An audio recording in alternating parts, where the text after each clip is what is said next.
Good morning. This is Mark Snider. It's Friday, June 18th at 9 a.m. and it's time for Chamber Chatter on 88.1 FM and WCWP.org. What is Chamber Chatter? Well, it's a monthly roundtable discussion with today's Long Island business leaders. It's been underwritten by MapTunes, Long Island Chamber Maps. I have three guests with me today via Zoom technology.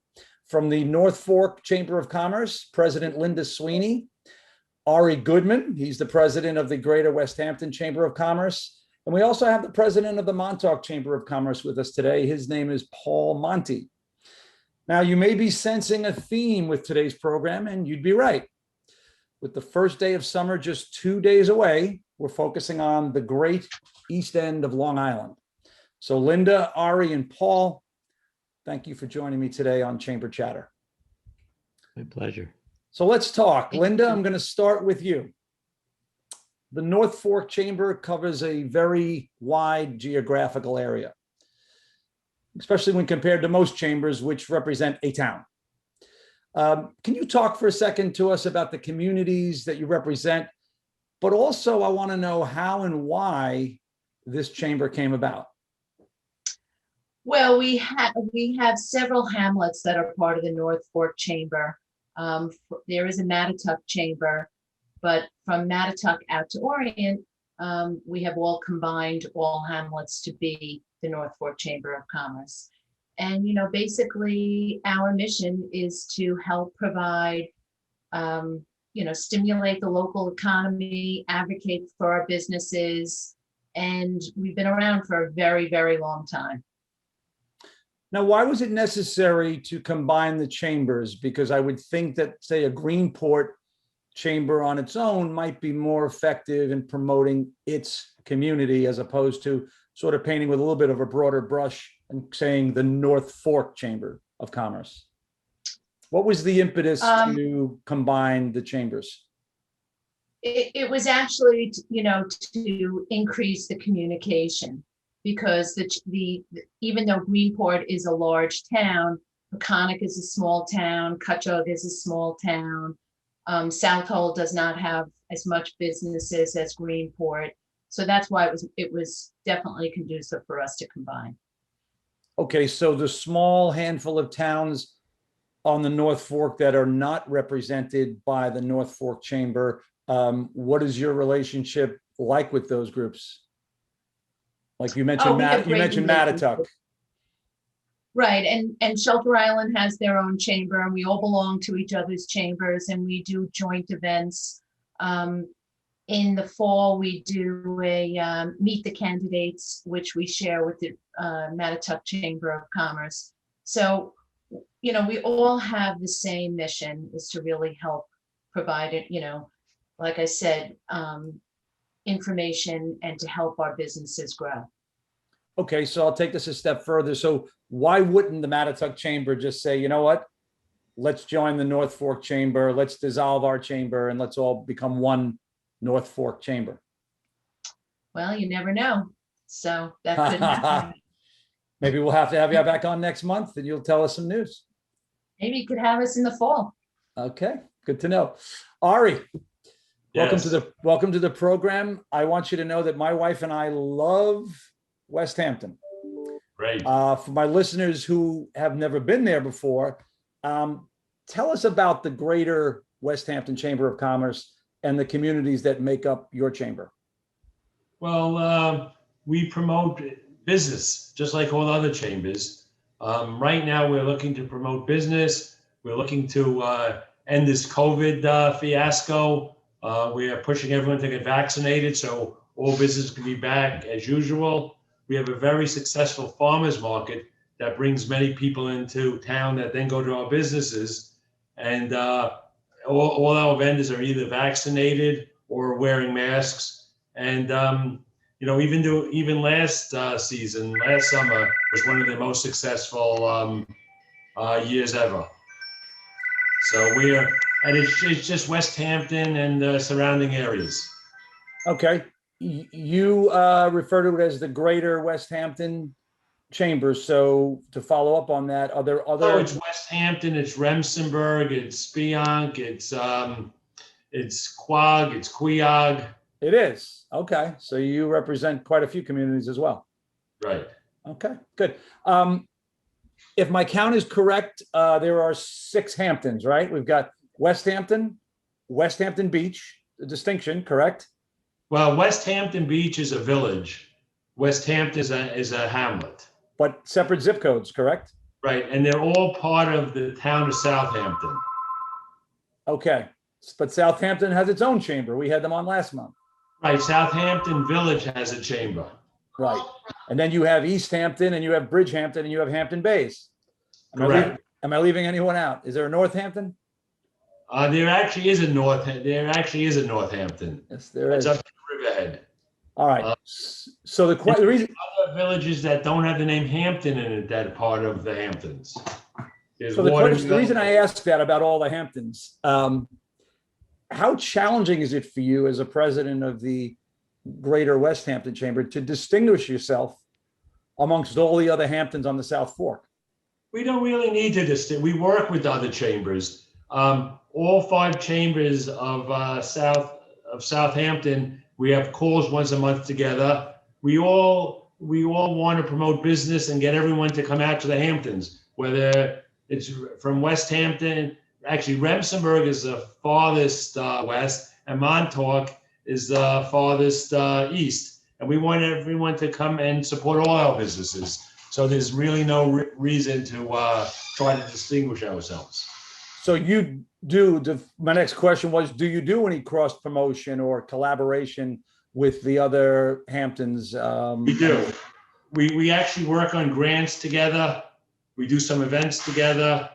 We even do some events with chambers outside of Southampton that are close to us. Like, for instance, we do many events together with Riverhead's Chamber, since they're pretty close to us. They are. In another town. Okay, great. Thank you. Paul, you're a longtime, well-connected local Montauk resident. You've been serving the chamber as president for the past 15 years. 15 plus, I think. 15 plus. I did my homework. Yeah. You're also the former owner of the legendary Gurney's Inn, Well, my family, yes. which was founded in 1926, Mhm. right? That's right. So what was the impetus for you to get involved with the Montauk Chamber? And then not only get involved, but then take on a leading role as president, like I mentioned, for over 15 years. Well, having grown up in Montauk and having worked at Gurney's, since I was 12 years old, that was my first experience. Growing up in a hospitality business, it's in your blood, and that's what you do. So I went from that to running several of my own businesses in the Montauk area and the Hamptons, restaurants, nightclubs, things like that. And then got the call to come back to Gurney's in 1989 and assist my father in the general manager's role, which I ultimately took over and managed the property for over 30 years. So business has always been in my blood. So it was a natural fit for me to start to get involved in the Montauk Chamber.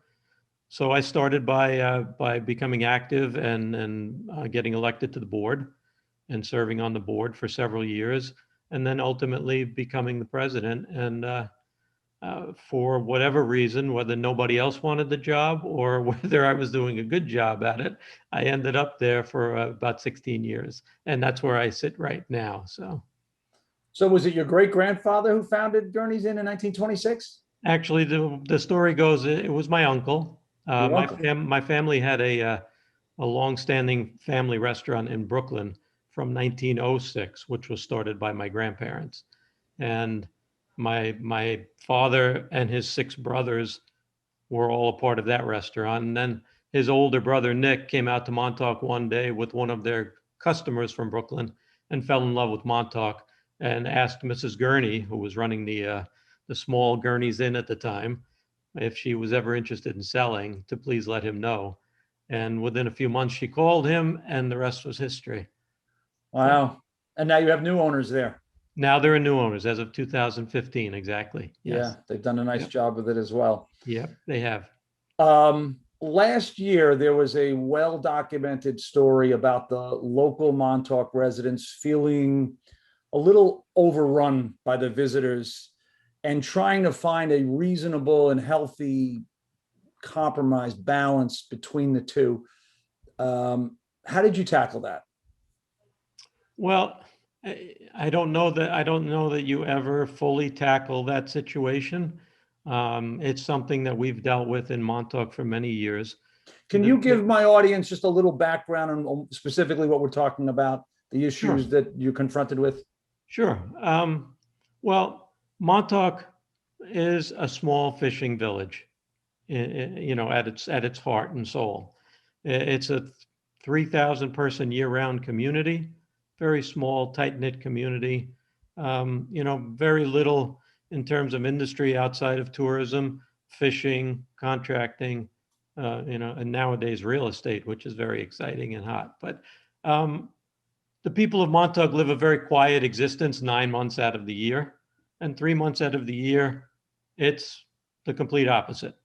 And people come in droves, the traffic gets big, the houses fill up, the hotels fill up, the beaches fill up, the streets fill up, and there's some frustration, obviously, between the year-round residents who may not necessarily be involved in businesses in the community, but have retired or have businesses that may not need that additional influx of folks.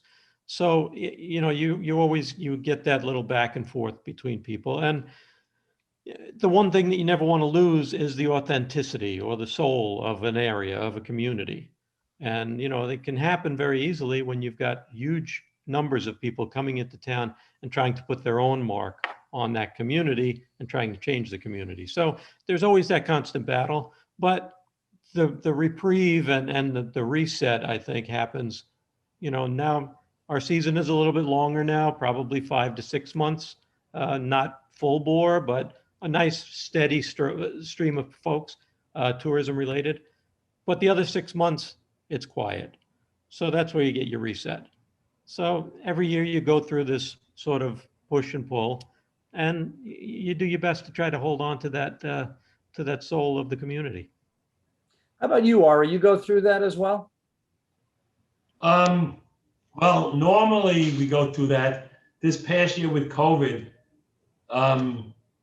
we were in the winter. We were packed. People moved out for COVID.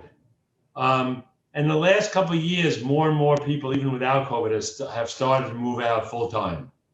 So in the summer, it gets more crowded, and there are people that complain. There was some people that complained that everyone came out during COVID, but it was people that own homes out here. It actually worked out well for our businesses, unfortunately. That was a silver lining. But anytime any place there's a beach, there will be more people in the summer. Mm-hmm. But we over the last 10 years or so, we've become more year round with additions in the summer. Linda, last month there was a wonderful article in Newsday entitled "The Welcome Mat is Out. East End businesses are eager to host visitors for a normal summer season." And the gist of the piece was that while some businesses had a banner summer in 2020, many struggled, right, to keep their head above water. However, there were several references in that article to North Fork businesses who had a very good year last year. What was your take on the summer of 2020 on the North Fork? Was it more successful than people might have you believe? Well, unfortunately, there still are businesses who did struggle through the pandemic, but our membership actually has never been better than, during this time. And in the beginning of the pandemic, we actually had come together to see, geez, should we not, charge our members this year? Should we offer them a discount? And the next thing you know, membership was, booming. So, and then there were a lot of businesses here who did thrive, and both us and the South Fork, there was a person who provided us with free testing all last summer. So that was a wonderful thing. So all summer long, working here at Stony Brook Eastern Long Island Hospital as my full-time job, we were able to provide tests for all the North Fork Chamber businesses, which kept them open and safe. We also pivoted. We did different things during COVID, the chamber. For instance, we sent out literature and we gave advice and we did sort of webinars on how to apply for PPP, how to get we did a lot of stuff to help our members during COVID. Absolutely. Yeah. Yeah, we did a lot of Zoom meetings. Even, we provided emotional support on one of our new Zoom meetings for how, businesses and their employees were handling it. Are any of you back to in-person general meetings yet? We're doing hybrids at this point. What does that mean, Paul? You can attend by Zoom or you can attend in person. Oh, okay. And how's the response been to that? About 50-50. How about you, Linda? You having in-person meetings yet? Yes, we actually have an annual comedy night every year that's usually held in March. And last year, our comedy night was on Friday night, and then Wednesday, March 11th, the world shut down. So last Friday night, we had a comedy night, and we had over, about 75 people attend, which was social distance, and it was a great night. There are people who are anxious to be out and in person, and then there are people who still want to, we have board meetings, hybrid too. In person, and we still have a Zoom set up for the people who are uncomfortable being out. It's very tricky. I'm vaccinated. I've been out quite a bit. It's starting to feel very normal. Yes, I agree. It's getting there. So and you have to be, you have to be cognizant of people's feelings, because some people want to keep the mask on even though the establishments are not requiring it. That's my wife. Vaccinated, but she is not ready to take her mask off. So to each his own, but I think we're gearing up for what's going to be a very successful summer of 2021. All right, so we're going to jump out for a quick break. We've got some important information from the radio station they're going to share with us. But when we come back, it's time to play Genie in a Bottle, and that's where we learn what 3 wishes our guests have for their Chamber of Commerce. This is 88.1 FM and WCWP.org, and this is Chamber Chatter. So I get this call from my grandma, and she's like, "What's a podcast and how much does it cost?" So I tell her, podcasts are like radio shows, but you can download them on any device and listen to them anywhere at any time, and they're free. And then she says, "I see, but where can you find good ones?" And I'm like, go to wcwp.org/podcast and check out the lineup of original shows, or download any podcast app on your phone or tablet and search for LIU Studios. And she's all like, "Oh, that sounds easy." And then she asked me what an app is. LIU Studios podcasts, available on any podcast app. Those little button things on your phone screen. Just ask your grandkids. Welcome back. My name is Mark Snider. The program is Chamber Chatter. The frequency is 88.1 FM and the website is wcwp.org. Chamber Chatter is a monthly roundtable discussion with today's Long Island business leaders, and it's been underwritten by MapTunes, Long Island Chamber Maps, and by the MapTunes Shoppers Discount app. With over 2,500 discounts island-wide, you can download the MapTunes app. That's MapTunes, MAPTOONS. Or you can simply visit shoppersdiscountcard.com. My business leaders with me today are Linda Sweeney. She's the president of the North Fork Chamber of Commerce. Ari Goodman, president of the Greater Westhampton Chamber. And Paul Monte, president of the Montauk Chamber of Commerce. I want to go back for a second to that article that was in Newsday entitled "The Welcome Mat is Out." And Paul, in the article, there's a reference that there's a need for the leisure travelers to pick up the slack, since the international travel is so far down. It was down 79% in 2020. And the article basically said that they're not expecting much improvement there. Can the local and leisure travelers pick up the slack of that lost revenue? I think as far as the East End goes, most certainly, yes. Yes. There is a tremendous pent-up demand for folks from the metropolitan area on through Nassau and Western Suffolk County to come out to the Hamptons, to Montauk, to the North Fork, and enjoy themselves in the summer, as they did last year.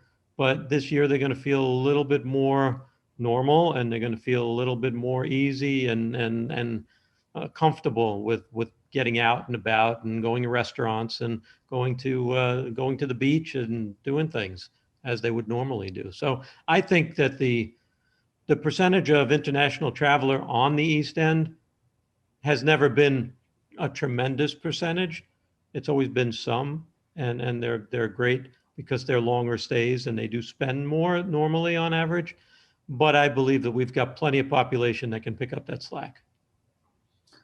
Interesting, because the article refers to the need to return to a classic Long Island summer, which you were kind of getting at. Ari, how do you define a classic Long Island summer in the Westhampton community?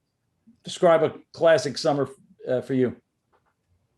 Everybody, both locals and visitors going out enjoying beaches and then going to our restaurants and our stores.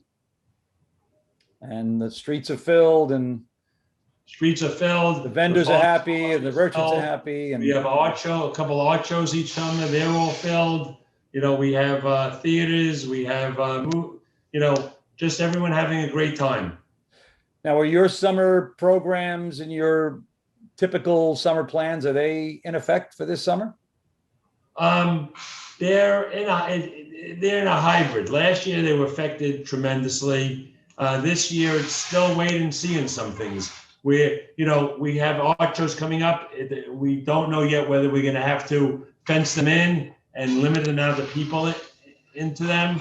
At our farmers market, we're requiring people either be vaccinated or wear a mask. We're hoping everyone gets vaccinated so we could end this COVID and we could do everything. We're planning on having our bocce league for people who are vaccinated, since you're in close quarters while playing bocce. We plan on, last night we had our first in-person networking event. We've been doing most of outdoors, and outdoors and only for vaccinated people. And we're hoping that everything opens up. Okay, we're going to shift gears from Newsday to the New York Times. In between our break, Paul had mentioned there was a nice piece in the New York Times about Montauk. Paul, what was that about? Well, it was about the good news about things loosening up and getting back to normal. And it focused on Easthampton Town's desire to try to begin to open up the doors to normalcy. However, at the same time, trying to keep the lid on any extreme partying, extravagant events of large scale, etc. So it's sort of a balanced approach that the town of Easthampton is taking, slowly, step by step, not allowing, the bars to get too full, and they putting the midnight curfew on the outdoor activities at the restaurants and the bars and that type of thing, so that we can kind of gauge what's happening as we go into the summer. So sort of a controlled chaos. Exactly. And, we just went through recently the Memorial Day weekend, which created quite a challenge because of the weather situation. This was a very wet and cold Memorial Day weekend, which we haven't seen the likes of in quite some time. Hey, that was a lost weekend. Well, believe it or not, there were still quite a few people that were in the area. Wow. Problem came in. Most people were very happy with the outdoor dining scenario that's occurred over the past year and a half. So when you have rain and that type of thing, a lot of your outdoor dining venues don't have the same capacity as they would have. So there was a lot of trying to squeeze, a lot of people into a smaller space, but limited by capacity and the people's desire to be indoors. So that created somewhat of a challenge. And I think we got through it pretty well, though. Okay. It's time for Genie in a Bottle. All right. This is where our audience learns about what 3 wishes you have for your business group, your chamber. So Linda, I'm going to start with you. I'm going to paint a picture for you. Let's say you're at the family-owned Puglisi Vineyards in Cutchogue, which is a shameless plug for my favorite North Fork vineyard. You're sipping a nice glass of Riesling wine and you notice a lantern, a magic lantern in the grass, and you pick it up, you give it a rub, a genie pops out, granting you 3 wishes for the North Fork Chamber. What are they? Well, I would be drinking Pinot Grigio, not Riesling, but just kidding.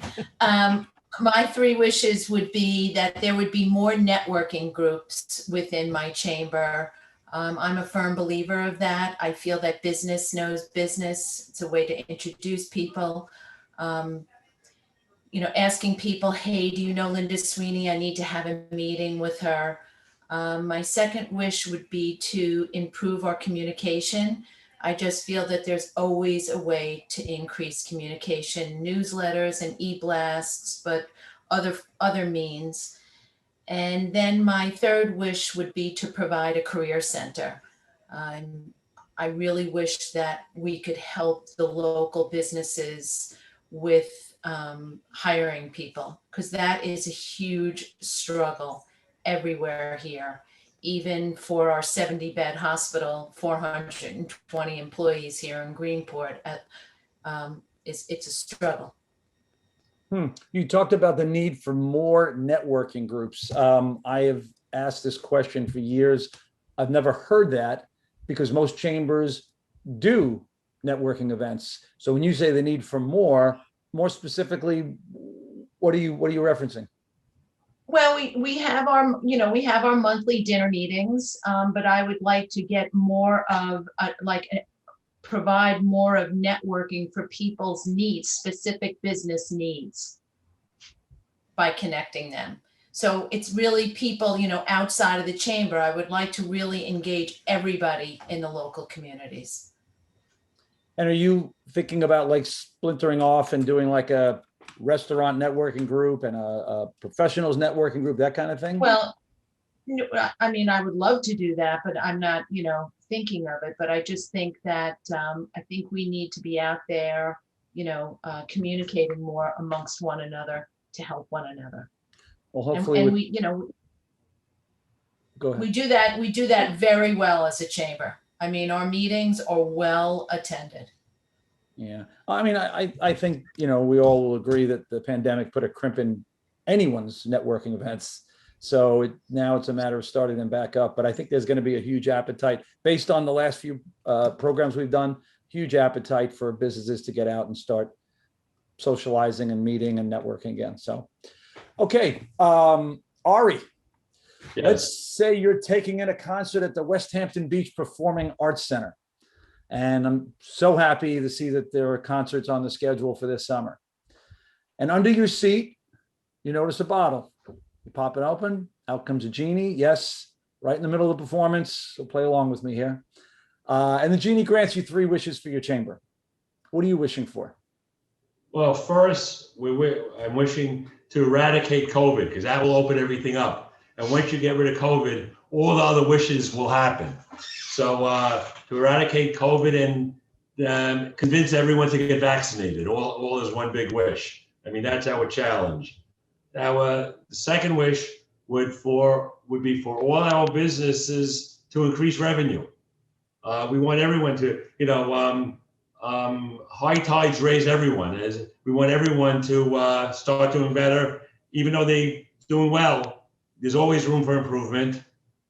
And then we want to make room for a third wish, make room for new businesses that want to start up in our area. I love that expression. It's a rising tide raises all boats. Yeah. Do I have that right? Floats Yeah, all boats. correct. Yep. Yeah. Okay. So you talked about, everybody doing better. What was 2020 like for you last summer? I was under the impression that it was a good year for the Westhampton businesses. Well, it was a good year. The restaurants did superbly, better than, they all went straight to takeout, and people didn't want to cook at home. They came in, bought their food, and when they were able to open up outside, they did that. A lot of the stores, people wanted, when they could, when it opened up, it was closed for a month or two, people wanted to get out and shop. So most of the stores did very well. There were some businesses that didn't do as well, but all in all, it was a good year, but it could be a better year. Yeah, well, I'm betting that you're all going to have better years. It's just people seem to be antsy and ready to roll, and count me as one of them. And also depended on the business. Now, some hotels had a lot of restrictions. They could only have people in every other room, so they didn't do as well when they had to leave an empty room in between guests. Paul, your turn here. I have such fond memories of camping at Hither Hill State Park as a child. So let's say we find you there. You're strolling along the Atlantic Ocean. You spot what appears to be a magic lantern in the sand. And when you open it up, the genie comes out offering you 3 wishes for your chamber. Talk to me. Well, that has two pieces to it to me. The first is, what would I like for the chamber?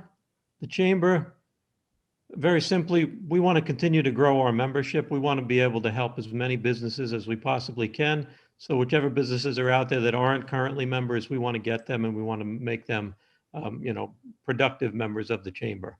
We want to increase our shoulder and off-season business and traffic, obviously, not to the same point of the summertime, although some people might like that. But I think that it would be nice just to increase those numbers and be able to provide more year-round activity on a business level, so that more businesses can stay open year-round, because that becomes an issue in the off-season.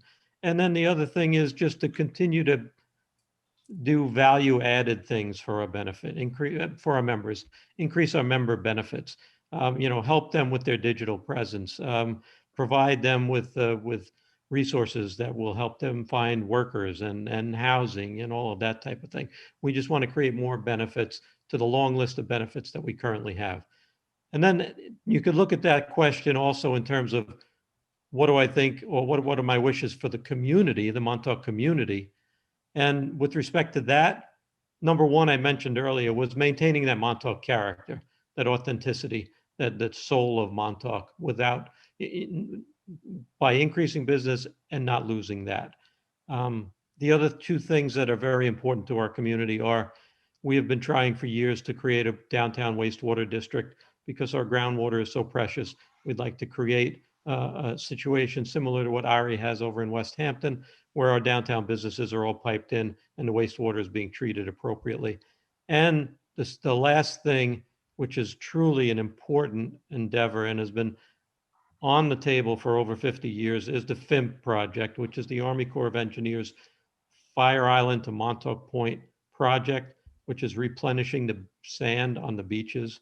And we are currently in line to get sand replenishment from the Army Corps' dredging efforts within the next 2 years. We're hoping that we can move that up so that our Montauk beaches can be rebuilt to the point that they should be, to a 50 or 75-year beach that will be there for our visitors and our residents to enjoy for many, many years to come. How close are you to making that happen? Well, Congressman Zeldin's office has been very, very helpful in that respect. And we thought that we were going to be starting that project this coming winter. Recently, we heard that that may have been changed because of the scheduling of the dredges, and Western Suffolk may be getting the sand before Eastern Suffolk. So we are still pushing. We have petitions out. We are working closely with the government officials to try to get that changed and to get that sand out here sooner rather than later, because every storm, could be the big one. So we have to be prepared for that. So it's not a matter of if, it's when. I mean, it is going to happen. Well, I mean, we all experienced Sandy. Fortunately, our Montauk downtown, which is basically at sea level, we were able to survive that. But our beaches are getting eroded, and the Army Corps of Engineers, I have to say, to their credit, they did build our beach with a sandbag dune, which they covered with sand, and that has been very protective over the past 6 or 7 years to keep our oceanfront hotels in the downtown safe and the whole downtown area. But that needs to be bolstered now with real sand. I want to go back to one of your earlier wishes. You talked about off-season business, but isn't that a double-edged sword for you? Because on one hand, you want, if your residents say, we want some peace and quiet. On the other hand, the businesses say, we need more than just seasonal business. That's why my response may have sounded a little bit schizophrenic there, because I said we want to increase it, but we don't want to increase it to the level of the summer. So we would like to increase those off-season times so that we can sustain business through those times. That is really a key player, because people will come out if they have things to do and places to go, but the businesses have to have the business in order to be able to stay open. So it's one of those conundrums that you have to try to find that happy balance. So in your years, you've been in Montauk a long time. Have you seen an increase in business starting to spread beyond the 3-month summer season? Yes, absolutely. And my time at Gurney's was a great example of things that could be done to bring off-season business. We created a conference center, so we were able to bring sales meetings and big corporations out to Montauk in the off-season. We created an internationally acclaimed health spa, which helped to bring people out in the off-season to do their therapies and massages and meditations and yoga, et cetera. So things like that are a draw in the off-season. And when people do come out to the East End in the off-season, they understand what it means to enjoy Montauk or the area in the off-season. And once they get that bug, they're hooked for life. I agree with that, by the way. I've been out there many times in the off-season. It's beautiful. To walk a beach like the magnificent Ocean Beach in Montauk in January on a sunny day and not see a soul or a footprint on the beach, it's almost a spiritual experience, I have to tell you. And people come out here just for that healing. Yeah, I'm right on with you on that. Yep. Thank you. All right, coming up next, we're going to ask a leader, and that's where I stop asking the questions and I let each of our guests take the mic. This is Chamber Chatter on 88.1 FM and WCWP.org. Take WCWP with you wherever you go with the WCWP app. Listen live 24/7 to all of our streams, all from one app. Plus, call the studios directly from the app and visit our social media. Download the app through the iOS App Store on Apple devices or the Google Play Store on Android by searching WCWP Radio, or visit WCWP.org for links. The WCWP app, available now on iOS and Android devices. Welcome back to Chamber Chatter on 88.1 FM and WCWP.org. My name is Mark Snider. Chamber Chatter is a monthly roundtable discussion with today's Long Island business leaders. It's been underwritten by MapTune's Long Island Chamber Maps. Let me reintroduce my 3 guests with me today. We have Linda Sweeney. She's the president of the North Fork Chamber of Commerce. Ari Goodman joins us today. He's the president of the Greater Westhampton Chamber of Commerce. And Paul Monte, president of the Montauk Chamber. So I wanted to start by talking a little bit about plans for the summer. Okay, today is June 18th, and people are starting to think, what am I going to do? The summer starts on Sunday, and where am I going and what am I doing? So, Linda, I'm going to start with you. You've got a long fork up there. I'm sure there's a lot going on. So can you give us some of the highlights on the schedule? Yes, so we are planning to do our scholarship dinner, which is an annual event each year. We have 3 schools here on the North Fork, and we provide a lucky student with a scholarship for college or, hopefully other schooling. And that is at the end of the end of June.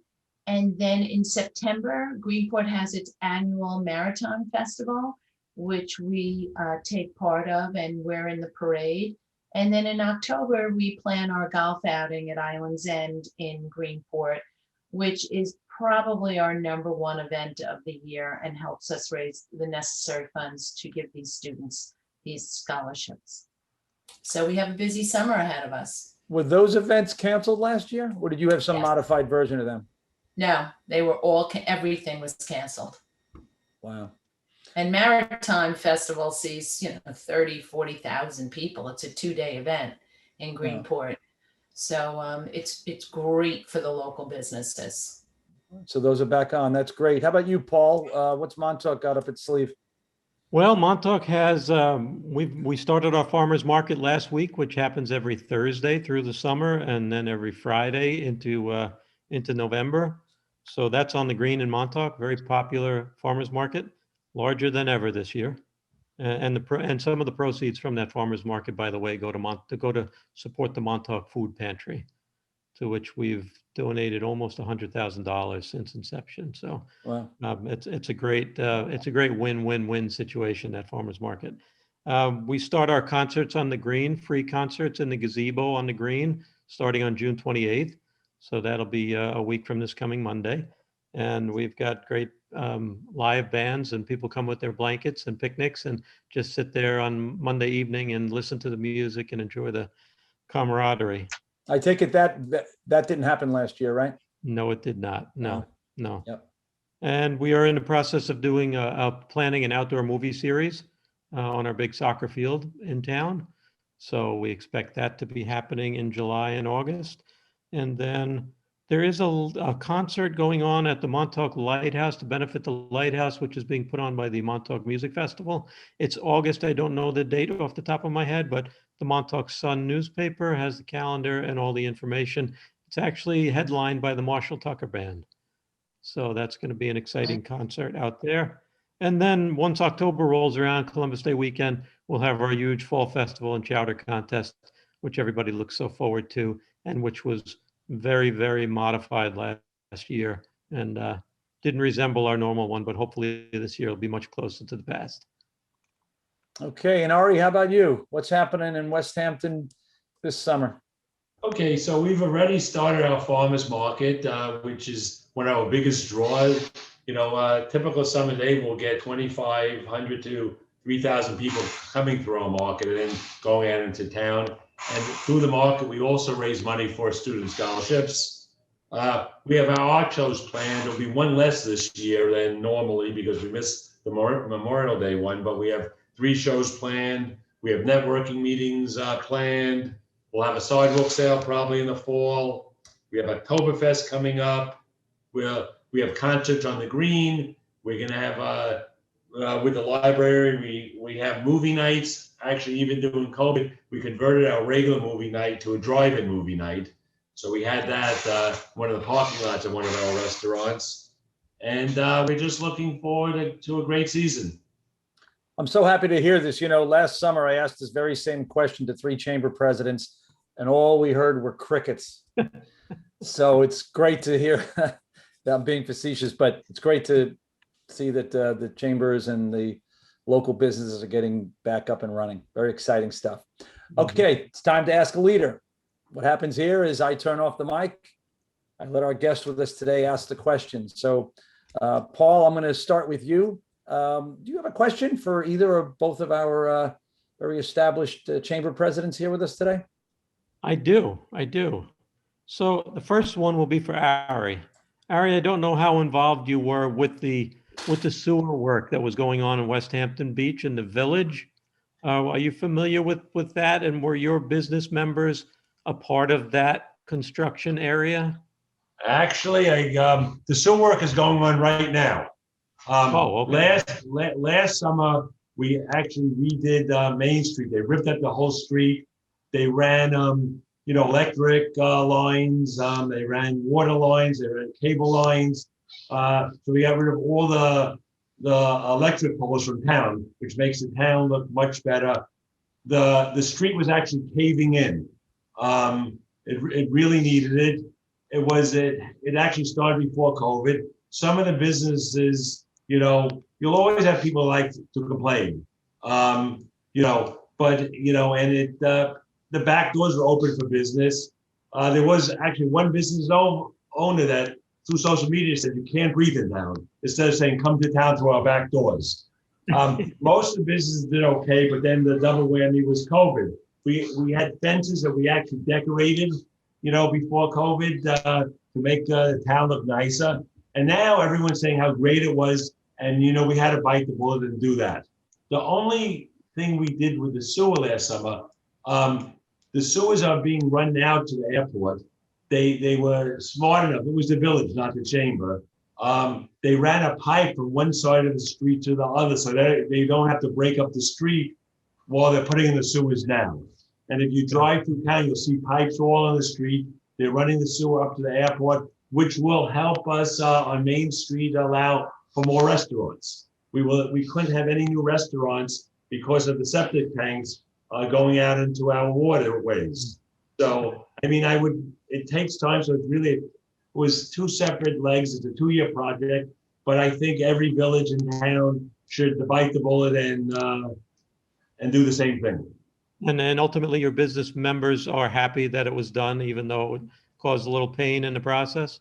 Most of our business members understood and were happy, and they knew it had to be done. Right. We had a couple of, and actually the people that complained weren't even members of our chamber. The people who joined the chamber are involved enough to understand the necessity for business in the future, not just for one day. So the complainants were actually not even chamber members.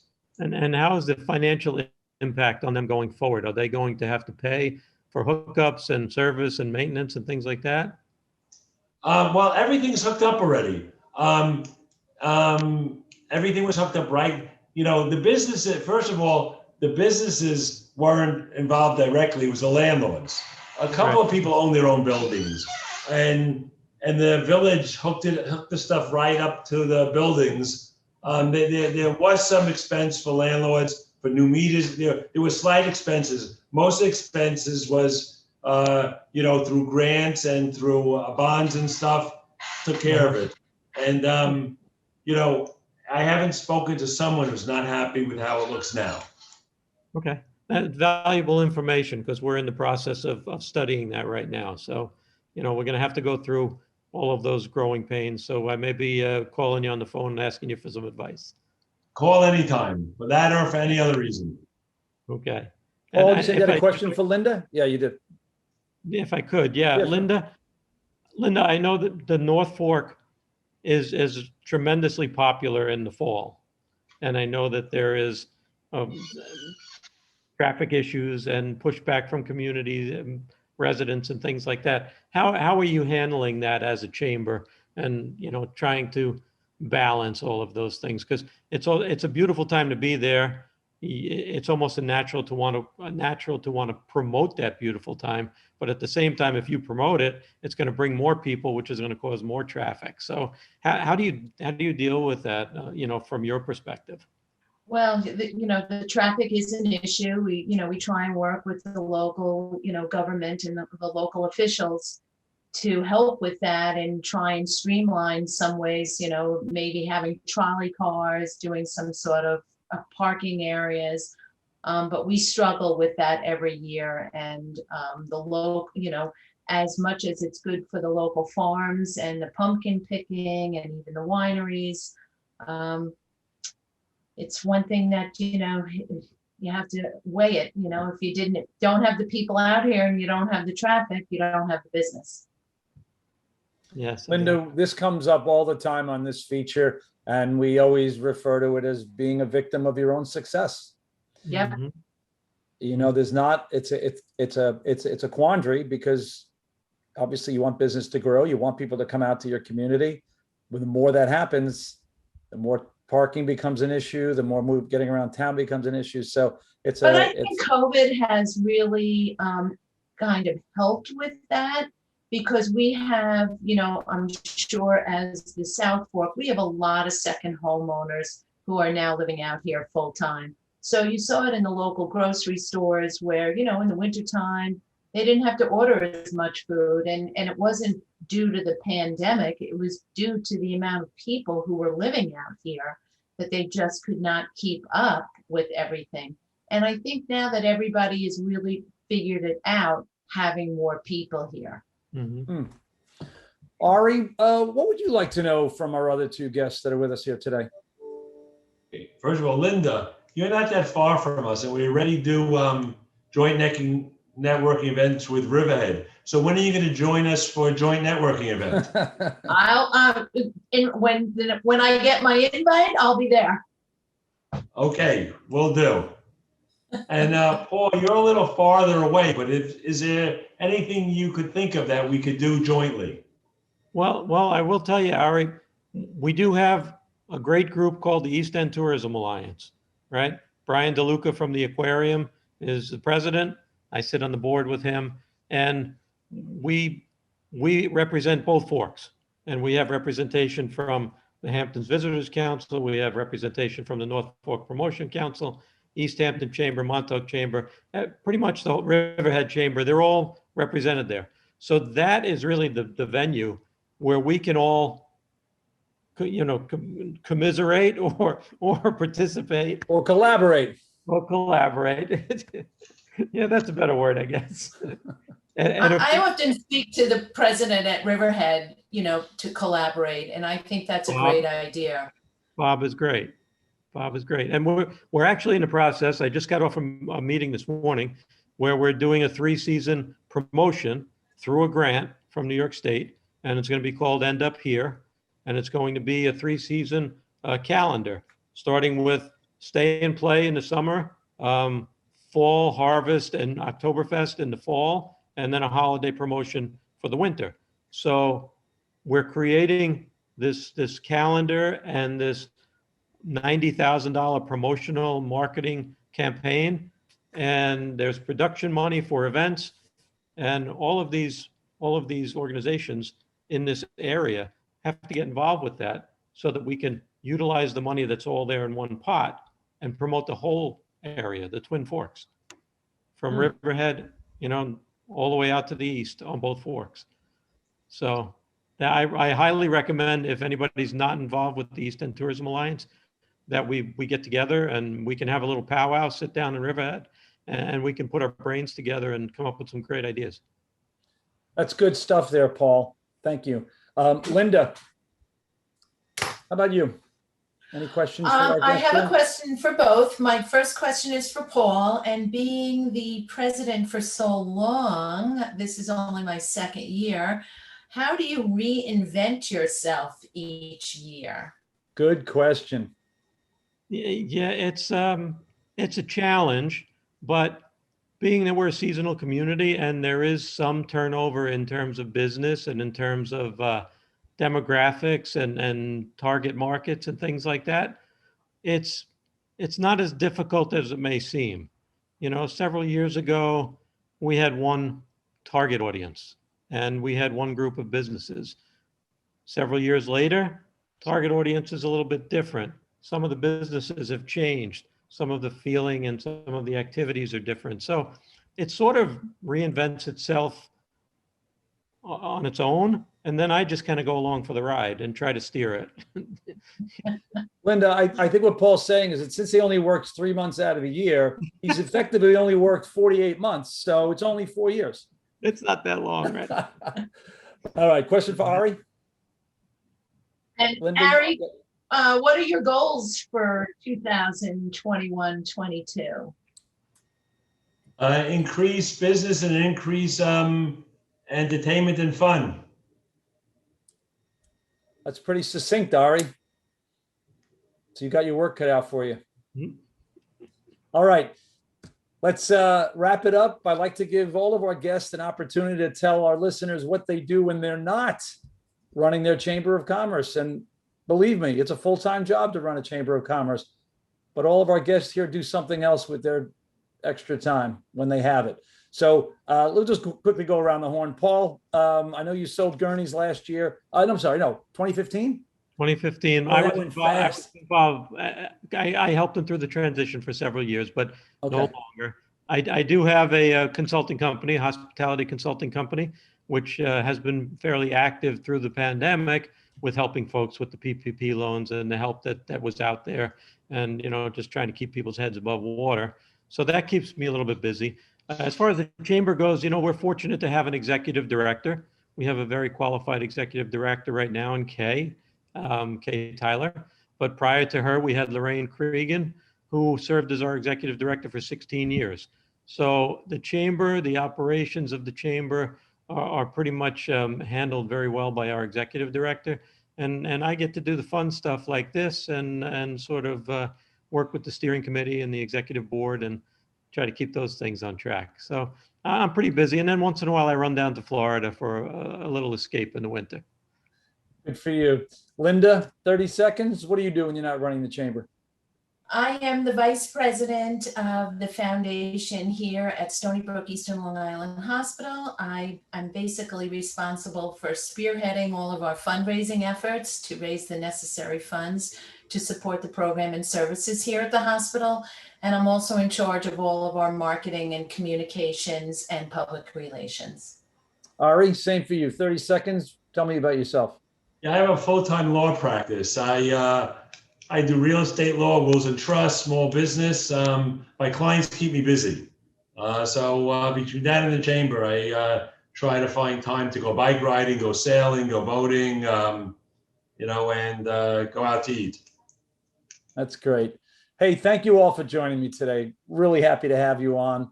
Thank My you for special having guest with me today, Linda Sweeney, president of the North Fork Chamber. Ari Goodman, you just heard from him. He's the president of the Greater Westhampton Chamber of Commerce. And Paul Monte, president of the Montauk Chamber of Commerce. I wish each of you a happy, fun, and successful summer of 2021. You've been listening to Chamber Chatter on 88.1 FM. You're welcome. You've been listening to Chamber Chatter on 88.1 FM and WCWP.org. Chamber Chatter is also available as a podcast. So if you visit WCWP.org/Chamber Chatter, you can check out the podcast. Also available on YouTube. Search WCWP Studios. Special mention goes to my engineer, Dan Cox. He's the director of broadcasting and a longtime friend. And Dan has been working triple time throughout the pandemic with limited staff, I might add, and has done a masterful job of keeping the radio station on the air. So thank you, buddy. Chamber Chatter has been underwritten by MapTunes, Long Island Chamber Maps. And remember to always keep your local businesses in mind when you're making your purchases or you're utilizing services. Yes, it's that important. Coming up next, it's Project Independence and you. Enjoy the summer.